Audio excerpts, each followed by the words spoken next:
these other actors might have like, oh, video games are beneath me, or like they might have for like commercial acting or whatever. Well, yeah, I mean, like that's the same deal with like movie scores, you know. It's How do you mean? beneath me.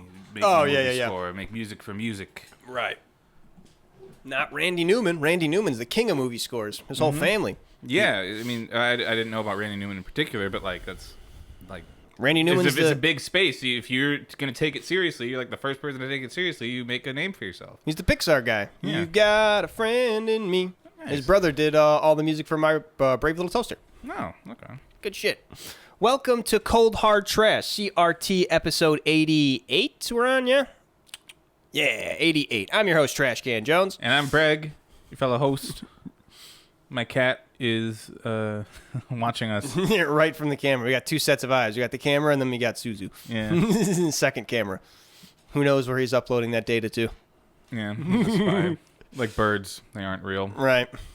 Up on the charging wires. So yesterday I watched a little documentary on Haggler, Hearns, Thomas Haggler, Thomas Haggler versus, I'm sorry, I'm getting mixed up already. Let me start over. I watched a documentary about Marvin Haggler versus Thomas Hearns. It was one of the greatest boxing fights in history. The first round of their fight is regarded as the greatest round in boxing history. So, Tommy Hearns, he's 6'1". They're both these guys are middleweights. So they're 159 pounds, probably walking around. That's what they weigh in at. Oh, cat blocking the camera. They weigh in at 159 pounds. They're probably walking around closer to like 170-ish because everybody cuts weight in professional boxing. So, Tommy Hearns, he's about 6'1", so he's a long, lanky cat, right? He's from Detroit. He's got this style called the Hitman style. It's named after him. His nickname is the Hitman, where typically in boxing, foot positioning is very, very important. But because of his long, lanky frame, his being able to bend over at the waist kind of towards opponents and then just stand up straight, that is able to account for like an entire step of distance and movement. So a lot of his style, forward and... right? A lot of his style is keeping his hand down, leaning forward, and just kind of baiting you to punch, and then he'll lean back and just crack you one. And then he also just has that amount of power to like spring back on those real long legs and just boom, bring down punches from the heavens to send guys to the next dimension. And Marvin Haggler, a little bit shorter of a guy, 5'9", is just the epitome of discipline and like just driving himself to the utmost extremes. When he goes into training camps for boxing, he isolates himself from his wife and his kid because he doesn't want them to meet the person he becomes. Like he is just an insane like maniac about like just getting down to building himself to be the ultimate warrior. Right. And Tommy Hearns is like the smooth talking kind of cat. Like, yeah, he likes to give a lot of good, one-liners to the press, likes to have this eyes half closed, leaning back, like, look to him. As Marvin Haggler is more like a serious guy. So they get to their first press conference and Tommy Hearns starts trying to go like, yeah, we're going to go on these things. Marvin Haggler takes it very seriously. He's the first one up. As soon as Tommy Hearns starts talking, it just pans back to Marvin Haggler, tissues in his ears. I can't hear you. I can't hear you. I can't hear you. I can't hear what you're saying. He's wearing a big red hat that just has war across the front of it. It cuts back to footage of him running through knee-deep snow, just yelling, war! War! It's like, oh my, this is going to be the craziest shit. The first round, Marvin Haggler, like this king of discipline. Tommy Hearns looking like he's, his traditional style, looks unorthodox, but also very disciplined, very precise with the way he boxes. Sounds like...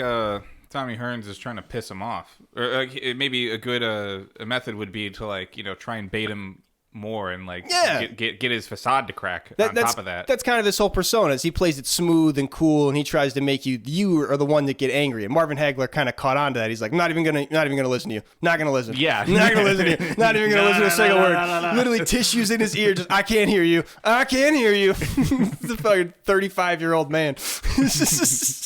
The first round, both these guys who are the top of the class, the pound for pound, some of the best boxers, top 5, they just, both hands down, just start trying to murder each other. Just punch after punch. Neither one of them even worrying about defense. Just you hit me one, I hit you one. You hit me one, I hit you one. Just non-stop. The crowd just goes to a fever pitch. The commentators don't even say anything. They're just beyond like, oh my God. And there's another. They can't, because it's just the greatest spectacle. This is pretty much the only thing they're able to say is like, this is the greatest thing ever. I don't even know what to say beyond that. If this is the best thing that I've ever witnessed in boxing, as these guys just maul each other. It's the craziest boxing match you could ever watch.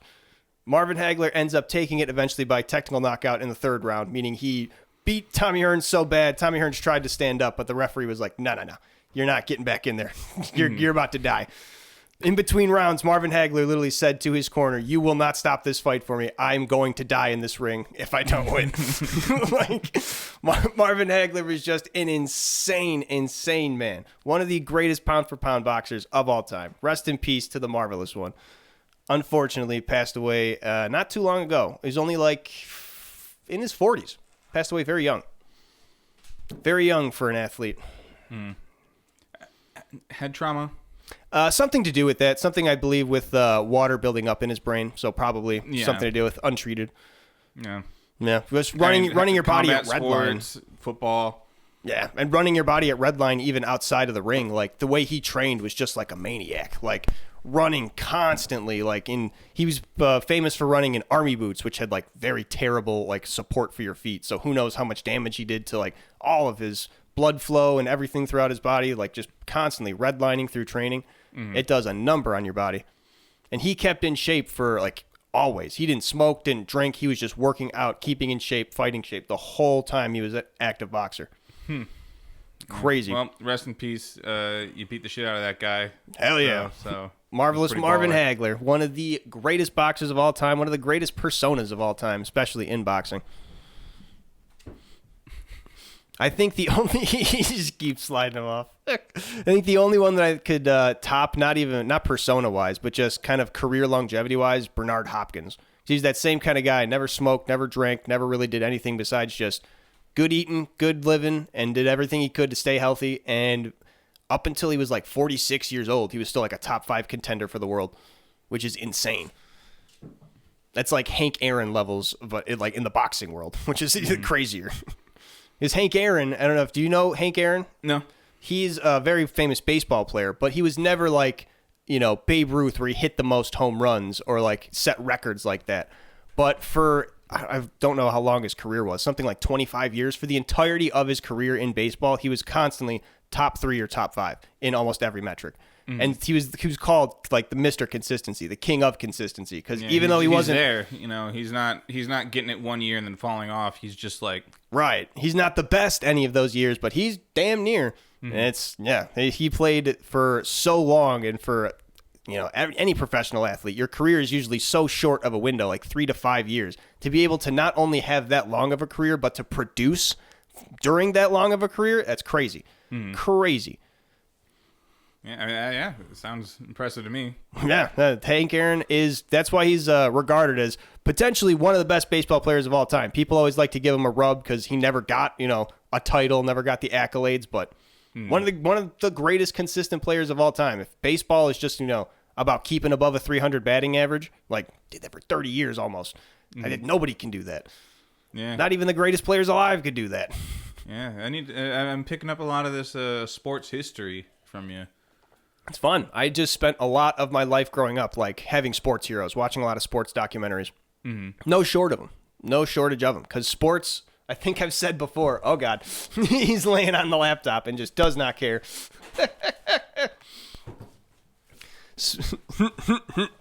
He's being a little menace. Aw, he's got the little baby meows. I'm sorry. Aw. Poor little baby. He's got to go away. He's being a little too rowdy. Yeah. He's so needy. He's the needy one. And I think now, especially because Captain's bugging him a lot, he's like, come on, I want some fun alone time. But sports is that kind of vector where it can bring out, like, the greatness in people. Like, greatness like you would never see. Like, Hank Aaron, how would you even be able to witness that amount of consistency if he played baseball? Like, he could have been a very consistent, good I don't know, like farmer or blacksmith or something, but it would never have shown the same way and had the same like, record on paper than if you played baseball. I mean, it's because the thing with like sports is that it's not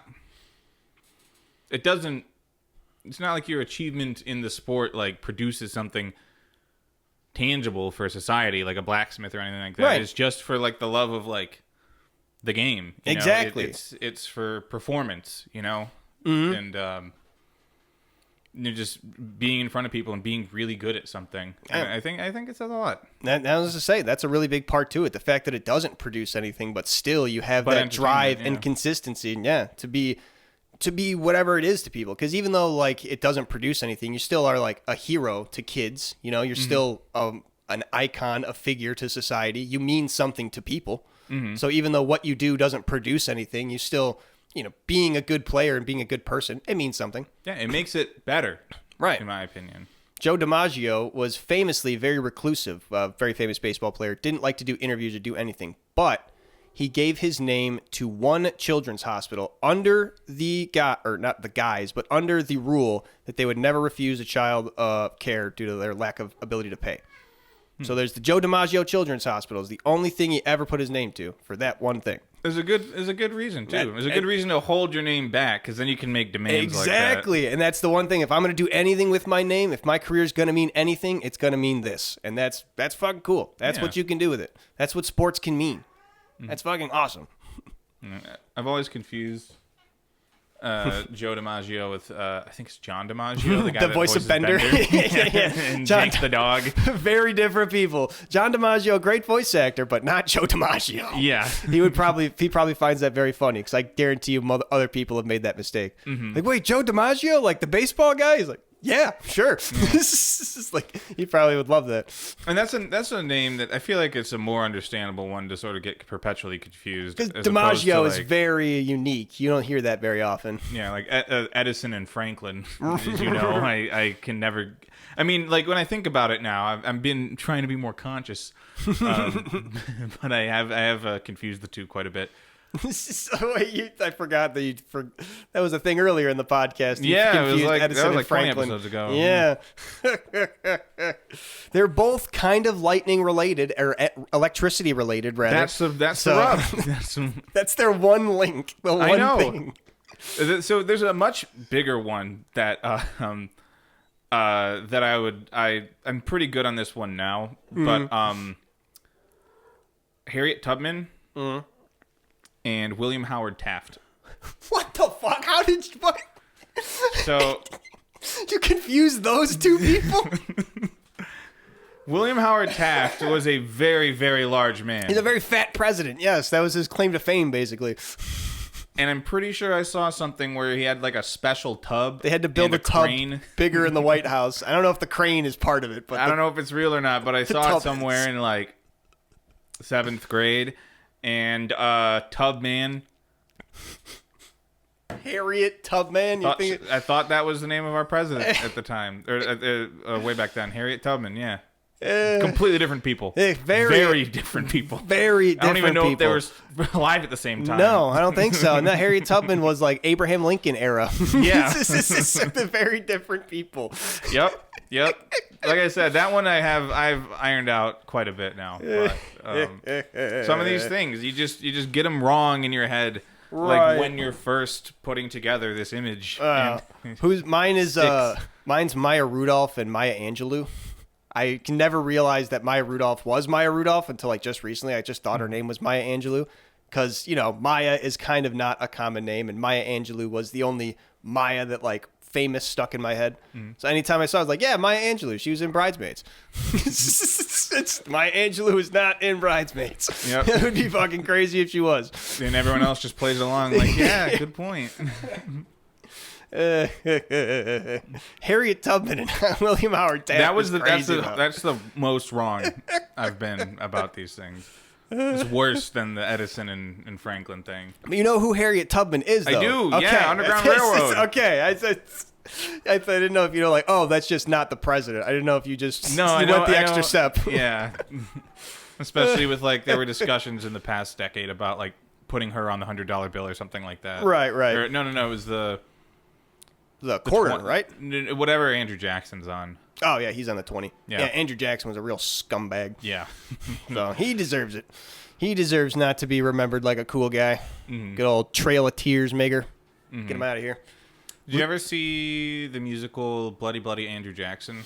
I have not, but I've heard of it. I heard that was a really big thing with like the theater kids when I was in theater. They talked about it a lot. I wanted to do it I wanted to direct it in college. But it's basically about how it's like a Hamilton before Hamilton, except instead of rap, it's pop punk, and they do not try and make Andrew Jackson look like a good guy. Nice. They just sort of are straight up like, yeah, he did experience some tragedies in his life, but like he's like the Trail of Tears is not not an acceptable thing. Yeah, no. There's multiple times beyond that too, where like the Congress tell them he can't do things, so you just beat them with a cane.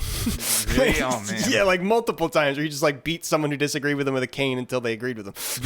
It's crazy. Well, that was He's a big fucking thing in the maniac. Civil War. Like someone like there was a caning of a sitting senator. One senator beat another senator and like put him in a coma. Damn. And they left the seat open as like a way of saying like, this is how violent you are. Damn. Like you guys did this. It was a southern senator, Right. A northern senator, or Makes it was the sense. House of Representatives. I don't remember. It was federal government. Right, makes sense. They can't let that money go to waste. Makes a lot of money, that whole slavery deal the South did. They didn't want to drop all their monies they were making. Stupid. I have a shillelagh somewhere still, I think. Oh, that's pretty fun. Irish beaten stick. Yeah. Nice. It's kind of cool that the shillelagh in particular, like, yeah, the cane, you got Andrew Jackson and all that stuff, like hitting people with the cane. But the shillelagh is like, this is for both. This is not. It's the beaten just stick. a walking thing. This is a walking thing and a beating thing. Like that is the point of a shillelagh, and it's a tough piece of wood. Oh yeah, yeah. It's really tough. Very famous niche match, the shillelagh on a pole match in WWE, where one of the wrestlers, Fit Finlay, he would always come out with his shillelagh. So they had a match specially for him in his feud with Rey Mysterio, where in one of the corners they put a shillelagh, his shillelagh, up on the pole, and first to get it and use it to beat their opponent wins. It's pretty great. I'd like to see that one, yeah. It's really, I like when they try to do like different stipulations and stuff for matches. Like the Texas bull rope match is always good. You get one hand for each competitor tied together with a rope, and there's a cowbell in the middle. Because it changes a little bit of like how you even have to wrestle. It changes like, oh, how are you going to use that? That's the question you're asking as a fan, and then it gets answered throughout the whole match. It's kind of cool. Yeah, the ladder match for the son. Right, yeah, exactly. For the custody of the child. Yeah. Custody of Dominic ladder match. Ladder match is the same thing. Like, how are they going to use ladders to their advantage? And like that moment, like even as funny as it is, that moment really like pins him down with the ladder and then climbs up. It's like, that's kind of a cool dramatic moment where he's like, I'm going to make you watch me win this match. It's like, oh, with a ladder, you could do that too, because it kind of pins your chest and would like pin your arms back. Like you could... It's kind of cool. It makes you rethink how wrestling even could go forward. Keeps you thinking, keeps you on your toes. Climbing all the way up to get the suitcase with the paperwork in it, and then knocking the ladder out from under him, and he's like hanging. Yeah, and then he grabs him and slams him down afterwards. It's a classic. So many hanging moments. But yeah, shillelagh on a pole, not one of those matches. It was really just a regular match, and then they were trying to climb a pole. Yeah, it's just kind of. There's less stakes. Yeah, it's pretty. I don't think there's anything with more stakes than the custody of the child in wrestling, at least. Yeah. I mean, there's the career match. They do have both career versus career, or like career versus mask for luchador matches. Oh, like if you lost, you had to reveal. You had to take off your mask in front of the fans. Oh man! And to reveal your face, the ultimate shame. Even then, that's still not as important as custody of a child. Well, if you don't have, and all things considered, yes. But if you don't have children and you're a luchador, then that's pretty much that's all you got. Yeah. Worst thing that happened is the worst thing that happened to you. If you don't have a child, then you can't lose a child. Yeah. Well, I mean, it was one person's child. Was Rey Mysterio's child? It's Rey Mysterio's actual child, yeah. Yeah, and then the other guy didn't have a kid. But if he thought he did, I guess. I don't know. That's the whole thing. Like, he wanted to steal him. So his what to lose wasn't the fact that he was going to lose the kid, but he was going to lose the fact that he was going to be able to beat Rey Mysterio in that way. It was more like it. which they're doing now a more of an angle because now that kid's grown up and is a wrestler, Dominic Mysterio, now he's in a feud with his dad saying, no, Eddie Guerrero is my real dad. Fuck you, you deadbeat. So he good. did a ladder fight for you. It's so good. The amount there's him and there's an announcer JBL that like is notoriously in a feud with Rey Mysterio, so he just keeps calling him the worst deadbeat dad. It's so fucking funny. Just keeps shitting on him. Wrestling will never not be the most fun place for crazy shit to happen. Except when they're doing stuff in Saudi Arabia and buddying up to the current administration presidency. So it's just kind of sad. Yeah, you remember that? You remember the FIFA Peace Prize that they gave Trump? Yeah. How stupid. Yeah, because they tried to smooth things over. Like, no, the World Cup can still come here. Don't worry, because all of the countries in there are like, we don't want to go. More and more of them are being like, we don't want to send our athletes there. And they're trying to smooth it over. Like, no, FIFA has endorsed them. The World Cup may not be happening here after all if enough people pull out. I don't know, though. It's enough of a big money throw. You think like Olympic villages, right? Like they build years beforehand. So who knows how much they already have in production? How much would it cost to pull out? I don't know. Yeah, well, I mean, like to wait this long and then be like, yeah, we like 50% of the teams are just not going to be in attendance. Like that is a statement. Like you built all this for nothing. Yeah. They still might just go through with it with like the modified version. It'll be like forever go down in history as the time the World Cup was fucking weird. Yeah, honestly, there's also something like this with Pokemon. Oh shit, really?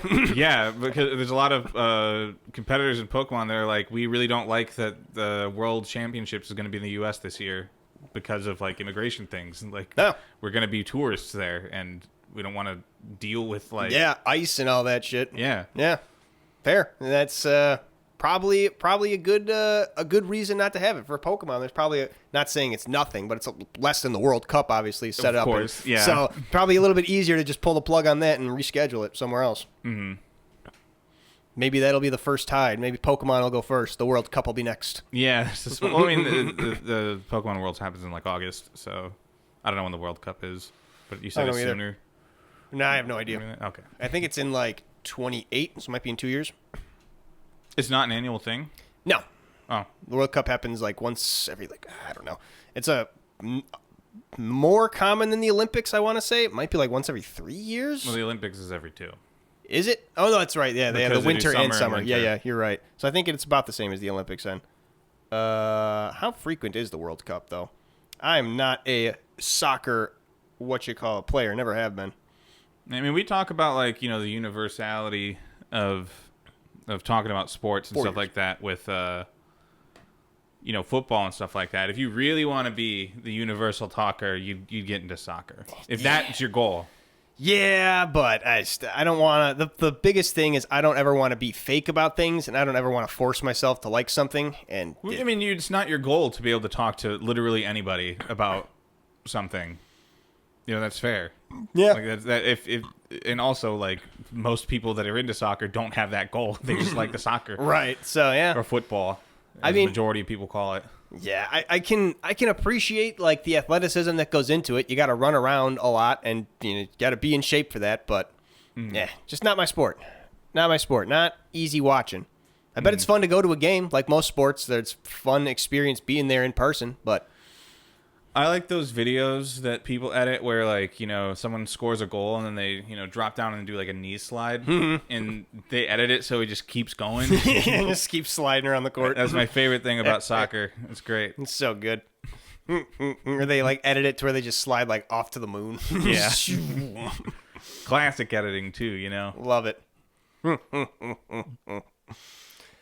Watching sports it can be a good time though. You're not going to get like moments in football like you are in soccer. I feel though, like watching the Bears games are like it's exciting through and through. Whereas like soccer is, I feel like you got to be really loving the sport in order to be able to watch a lot of it. Well, it's a lot of positioning. Well, football is honestly like I'm pretty sure there's like of your total view time, there's less play time than soccer. Yeah, because it happens in plays. And there's also advertisement breaks and all that different stuff. Timeouts, halftime. Yeah, but not even considering the advertisements. Like plays are very short. Plays are like typically like what, 15 seconds? About, yeah. But soccer is kind of like the ball is in play for like much longer. Like you're doing like minute and a half maybe. Yeah. Probably longer than that. It's in play like constantly for like 20 minutes straight, and like without a goal, just going back and forth. And I don't watch enough of it to really know. But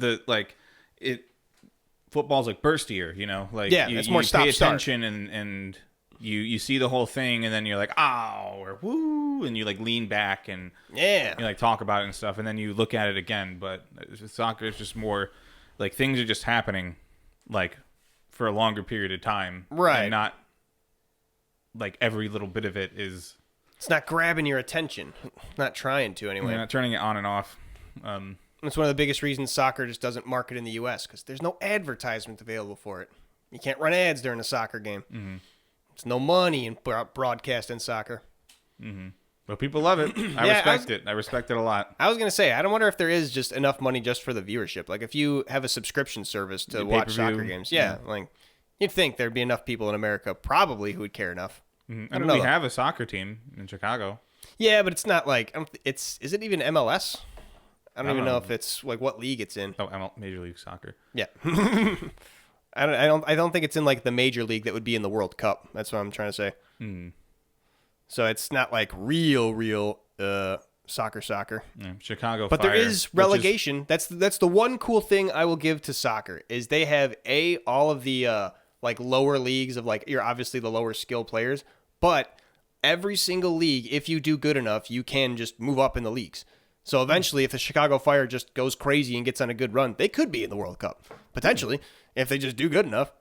The league up. Yeah. And then same thing, if really good teams who are in the good leagues do bad, they can just get bumped down. And now you're playing for the shitty teams you literally have to play for less money in shittier stadiums to these other smaller teams. It's like, great.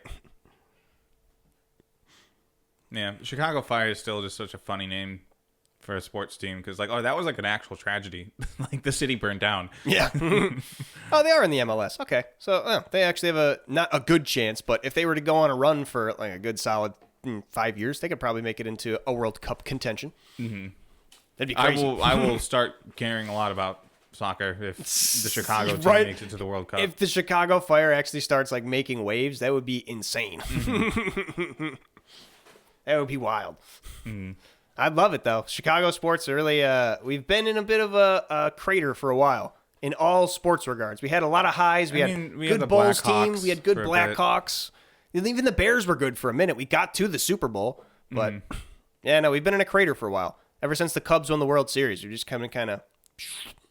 That was our last high point. The Sox won the World Series. Then right after that was the Bears getting into the Super Bowl. Then the Bulls were looking good, but never really got to a championship. The Blackhawks went on their run. Cubs won the World Series, and then we had a good run of everything going, but now nothing. It ruled when the Cubs won the World Series, though. Yeah. I was not paying attention to baseball at all, and then all of a sudden it's like, oh, they're in it. They're in it. Oh, my God. And they're fucking winning. Fuck that goat. Hell yeah. They won it in such a fucking... Spelled the curse. They won it in such a cool way, too. They signed this guy, Aroldis Chapman, who is literally just like making waves in the league for being able to throw a fastball faster than anyone else. And the only reason they used him, which he got really mad about and I think tried to like garner some more money from the team, like in a suing kind of manner, but not in an actual legal way. They only brought him in the very end of the game to just throw nothing but fastballs. So it's like, all right. When the pressure's on. Pressure's on, even for the batters, too. Like, all right, bottom of the ninth, you've got to get a hit, and now you're facing the guy who throws fastest fastballs in the world. Yeah, well, I think that's good, because, like, you can't key into, like, that speed. Exactly. If you're playing against him all game, you're like, okay, that's how fast it goes. I have a sense for it now because he's been doing it. But you take away that interaction. You take away that sort of, like, mid-game training and tuning, and you just hit them with it at the end when they can't do anything about it. All throughout the game, in baseball, there's this duel between the pitcher and the batter of like, what kind of pitch are they going to throw? They threw a breaking ball to this last guy on his third pitch, so like he usually likes to go fastball, breaking ball, change up. Like, you know their patterns and what they're going to do. you know he's just throwing fastballs. You can't, there's no figuring it out. There's no duel between this. It's just, let's go, motherfucker. Try to hit it. Mm-hmm. It's like the most intimidating thing possible. Like, he's not even going to try to trick you. He's just going to throw this as hard as he can, and good luck. It's like, oh my God. So badass. It's the craziest way. Like, that's how we won the World Series, too. It's fucking, it's the greatest way to finish it. Mm-hmm. Just Aroldis Chapman, bring him in, ninth inning, fastball, 109, 110, 109. Mm-hmm. Get out of here. Love that shit. And we had people stealing the Taco Bell sign. Yeah. That's my city. Hell yeah. Carrying a light pole down through Wrigleyville. Yeah. Good shit. Chicago sports were on a high for a good while. I don't want to say a really long time. I think it was like 2006 the White Sox won the World Series. Mm-hmm. That was like the start of it, I think. It was 2006 or 7. 2006 to 2016. We had a good 10-year run. Mm-hmm. Then gone. We're getting back, Bringing it back, yeah, the next decade. Bears are going to be looking good. Maybe our baseball teams will look good. The Sox are like the worst team in baseball, but, only way to go is up from there, right? Cheap tickets, man. I live in the neighborhood. Hell yeah. That is true. Okay. Meanwhile, literally the Cubs, even if they're bad, you have to be on a wait list because just how historic Wrigley Field is. It is, like, so historic. It's people fly in from all over the country to visit Wrigley Field. Yeah. It's like one of the OG baseball stadiums. Mm-hmm. The Sox is guaranteed rate field, U.S. Cellular Field. Like, they couldn't even call it Great Field. Like, you have it right there. G-Rate Field. Easy. Yeah. You idiots. You have a giant arrow going downward. You idiots. What is going on? And of course we have the worst team in baseball now. I just still call it Comiskey. I don't know. I just call it Sox Park. at this point, with all the names Sox changes. Field, they'll do that too. Sox Park is the easiest way. We have billboards around the neighborhood. I think there's like one or two where it's like just people like sell the socks. Like they address, I forget the name of the owner of the team, but it has his name up there. Yeah. Sell the socks. Sell them to somebody who doesn't suck. Or at least sell the stadium. Shit. Is it because I don't know if it's is it the naming rights to the stadium that are sold differently to the stadium? Is that why it changes? Or is it like the actual leasing of the stadium that's... It's naming rights, I believe. Okay. That's a thing when you have a big building like that. Right. I remember it was a thing when like because Wrigley Field isn't owned by the Wrigley Company anymore. It's whoever bought the lease now just decided to keep the name.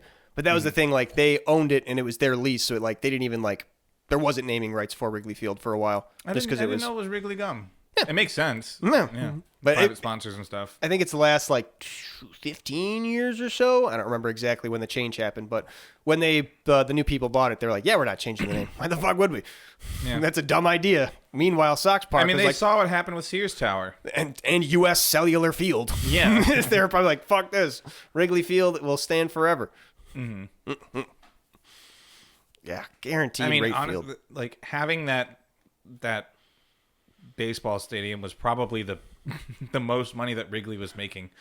Yeah, probably, and that's probably what kept them afloat, being able to sell that off. Mm-hmm. I don't even know that I haven't seen Wrigley go in a while. I was gonna say, are they still active as a company? They have to be. It's only one of those old companies. Like it's got to be around somewhere, right? Yeah. Is Wrigley still a company? Let's see.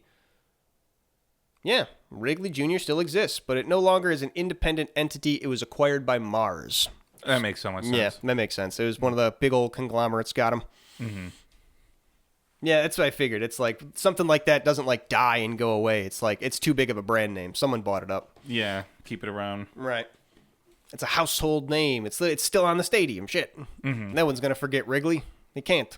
Yeah, I literally just thought, for the longest time, that had nothing to do with the place is called Wrigleyville. It's also because there's a really big manufacturer in Chicago. Just the Wrigley people, or the Wrigley plants.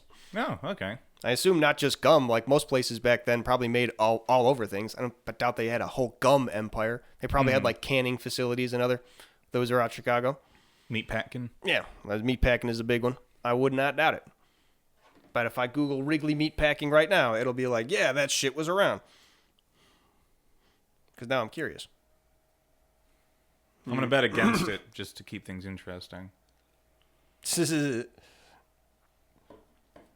Well, there's none open, but the first thing is Chicago in the 1930s, Wikipedia article. So, bing, bang, boom. That's enough for me.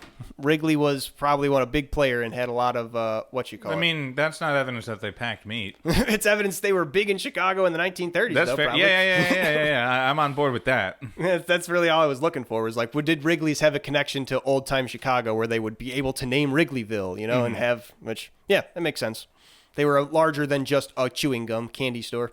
They probably had some other ventures. Maybe just gum was a much bigger deal. Yeah, or maybe that's the only thing that lasted. Maybe like other big meat packers came in and just bought up their factories, and they're like, all right, we'll focus on what is selling good and what we don't have competition in. Mm-hmm. Makes sense. I think a lot of the same happened with like beer brewing companies too, like Anheuser-Busch and stuff. Mm-hmm.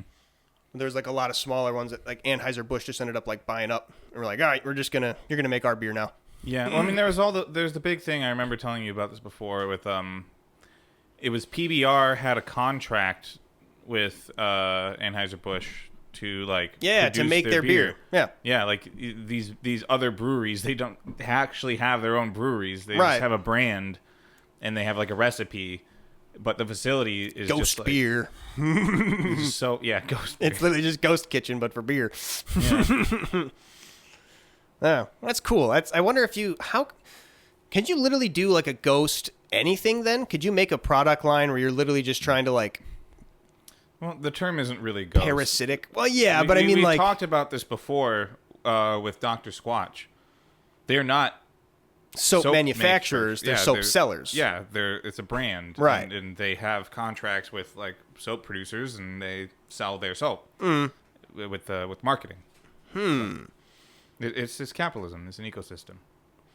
I wonder, could I like a ketchup producing facility or whatever? Can I give them my ketchup formula and be like, hey, make my ketchup too, and then I'll sell my ketchup separate from your ketchup? Probably. Wild. What if my ketchup becomes more successful? Won't they be like scared of that? Don't they not want competition? Well, they would want like a big. They would only really take you on if they have a much bigger business than you, I presume. Right. And to the point that if your brand became a competitor, they still have so much more capital than you, then they would just buy you out. Ah, that is exactly how American business goes. You're right. Just stop producing. Like they say, like, oh, you're getting bigger than us, and you're refusing to get bought out by us, and we're not going to continue your contract. Right. That'll be the ultimatum. Either accept our buyout, or that's because they would have all the leverage. You're right. Unless you would have the ability to use what capital you have to go on your own. And at that point, now you're an independent business. Making your own ketchup, and now everything costs more. Right. Yeah. Ah, damn. Economics 101. Yeah. Thanks for the lesson. But, I mean, while we're talking about ketchup, I do not like Hearns. Really? I think it's fine. But it's like a standard ketchup. Not like... I'm not mad at it, but I don't like it. What I like, Red Gold... Yeah. That's the classic. That's the good one. I stick by it. Oh, yeah? Sir Kensington is also good, but it's like... I don't think I've heard of that. Sir Kensington. It's like a more expensive, like, sort of... Maybe I know the label. Hipstery-looking brand. Yeah. Yeah, I don't think I've ever... Everything I've gotten from them is good. Like maybe a Chipotle Ranch or something. Never seen this. It's crazy. It's really good quality products. Okay. I like it. I have to try it out. Maybe they got a barbecue sauce? Like I said, I'm not that. I'm picky about my barbecue sauces. Yeah. Do they have barbecue sauce? I'll check it out. I don't know. That's why I was asking you. You were the one who just introduced me to this product. I mean, like I said, I've had like a ranch. I've had like a ketchup. They've got to then. Ketchup, mayonnaise. I'm not seeing barbecue sauce actually, so who knows? They got mustard, ketchup. They got to though. They got special sauce. They have special sauce, no barbecue sauce. They got sriracha mayo. Come on. Yeah. They gotta have barbecue sauce in there somewhere. Yeah, sriracha mayo, that's the good one that I had before. Mayonnaise, Hellman's is fine. Kraft mayonnaise for me, gotta be. It's got that specific tang, almost like Miracle Whip. For me, it's Duke's or this like Spanish one good. with lime in it. You ever tried That's Kewpie? what I have right now. I've had Kewpie mayo. Kewpie it's mayo good. It's good. Different. Right? A little different. It's not the same little sweetness product. It's for like specific things, like if you like crispy chicken, whatever. Go on, get. He figured out how to open the door like immediately. Yeah, I wasn't trying to really lock him in there because then he would get very upset. But I wanted to make a point, and it did work. He didn't jump on the table for half an hour. Just about, yeah. Yeah. What else? There's, I think it was Hearns that was doing this. Hearns or Kraft, where they had like mayo chup, and they were like selling the mixture of ketchup and mayonnaise. Speaking of that, Breaking Bad really got me hankering for some French. I really want to know that guy's thoughts on the French. That was paint, by the way. Oh, really? Oh, God damn. It was paint, and then they did the cut over, like the dollop of it was paint, and then they did the cut, and it was like just regular ranch with like actual ranch with French or something like that. I'm really interested in French though. I've never seen that before. French and ranch dressing. That sounds good. I like French. I like ranch. Yeah, I'd give it a shot. No thoughts on the French? And then he just goes and kills himself with the IED or whatever it's called. Not an IED. What the fuck? What do they call those like shock paddle things? I forget the acronym. The thing is, I feel like if I didn't hear you say IED, I would. Right, like I said it and I knew it was wrong right away. It's like a something defibrillatory device, like. Yeah, I mean it is a defibrillator. Right, it's a defibrillator. What's like the acronym for it though? It's like ED. No, emergency defibrillator. It's just like EDD or something for defib. AED. That's what it is. Not IED. AED. Automated external defibrillator. Yeah, I mean that's the thing is that you put it on there and then it recognizes that it's connected and then it charges. Like you're supposed to put it on and then you like take your hands away and you let it do its thing so you don't get shocked touching that guy. I had to take CPR training and stuff like that when I was the director of crafts at Cub Scout camp. Oh. This is the first summer after graduation. Just in case a kid needs CPR. Yeah, and one of the things is working with the AEDs and like they doing like a thing about that, and we had to do 2 sessions, and I didn't know it was a different guy the second session because I left my glasses in the car or something that day, and I was just like, fuck it, like I'm not going back, whatever. Like I already took this once, I'll listen just fine. Right. Didn't know it was a different guy because the first guy, these things come with shaving kits.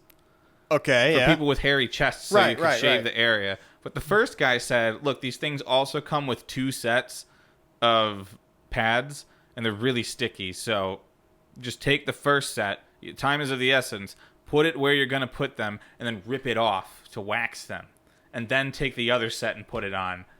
And I was like, that's so smart and stuff like that. And I brought it to the second guy, and I couldn't see him, but I could tell he gave me a look. You know? He told that to the second guy, and he was like, that's dumb. He gave me some type of look. Apparently, I wasn't supposed to say that. Oh, well, the first instructor told you that, though. So what? Yeah, but he's the fucking wild card. He's the one saying to break protocol or whatever. Yeah, I guess. I don't know. That seems smart, though. It seems like, why wouldn't you do that? Smart too. Yeah, it's a wax kit instead of shaving. Right. And shaving will take time. Time is of the essence. Yeah, what if I'm having a shaving emergency and I break into the AED and steal that? Now what are you gonna do? What if I'm having a shaving emergency? Yeah, I gotta shave right now. It is imperative. It is a life or death situation. What do you use to shave? I feel like we talked about this before. I use just a regular Dollar Shave Club razor just to clean up my cheeks and neck. Mm-hmm. I don't really shave like the big portions, obviously. And then to trim it up, just electric razor. How many blades? It's got like fucking 6 in there. You've told me to get like the single blade safety razor, which I might at some point, but it's just that I don't really care. It's a lot easier to just go get the Dollar Shave Club ones. Yeah. Also disposable single blade razors I've used for a bit before. I like those.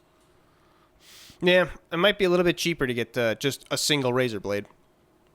Well, the main thing is storing, like, it's wet, it's full of skin cells, it's going to grow bacteria. Right. On multiple uses. At least with the safety razor, you can take the razor out and wash it itself. Good to go. So that's the hill I will die on. Yeah, I get ingrown hairs, but not usually along the places that I shave. I usually get them along my jawline and stuff. Yeah, it just happens. Yeah, it's real annoying.